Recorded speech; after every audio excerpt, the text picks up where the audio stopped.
Republicans in the new majority are listening to the American people and working to try to create a better environment for private sector job creation. Our American Energy Initiative would create jobs and address rising gas prices by expanding energy production. We voted to repeal and defund Obamacare, and it succeeded in eliminating this unnecessary paperwork requirement for small businesses. We've taken aim at excessive regulations and voted to stop EPA from imposing a job-crushing national energy tax. And today, the House will vote on the largest non-defense spending cut in our nation's history, $315 billion over the next 10 years. Now, these are real cuts and a signal to job creators that we're serious about stopping Washington's spending binge. But that's not all. The bill eliminates one of Obamacare's programs. It cuts another one in half. It eliminates funding for 4 of the president's czars and terminates dozens of federal programs.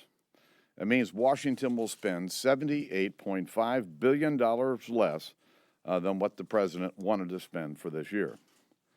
Remember, President Obama started this year by calling for 0 spending cuts. And now we're cutting $315 billion over the next 10 years, and there's more to come. Listen, this bill's not perfect. There's no cause for celebration. This is just one step.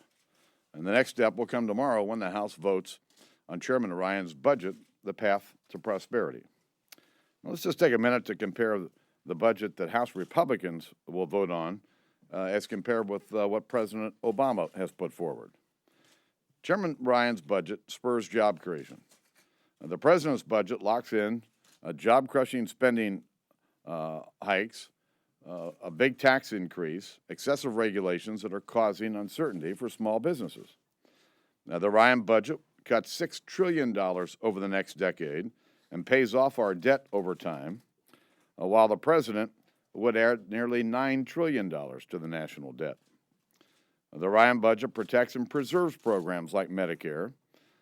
President Obama hasn't proposed a way to do that. His budget does nothing and guarantees more debt and spending cuts and benefit cuts for our seniors. The Ryan budget prevents tax hikes and reforms a broken tax code. President Obama called for $1.5 trillion in new taxes. The Ryan budget sets the bar for the debate going forward.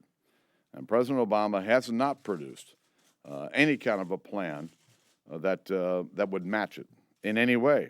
Instead, he's asking us to raise the debt limit without addressing the real problem with spending cuts and reforms. This will not happen, and this will not pass the U.S. House.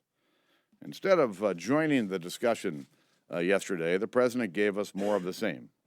A partisan speech about the need for more spending, more taxing, and more borrowing. We've heard a pitch again yesterday about the need for another commission, even though the president utterly ignored the last one.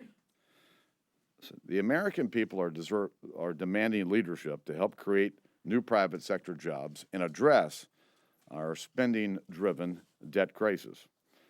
Paul Ryan and other Republicans are continuing to listen to the American people and addressing their concerns.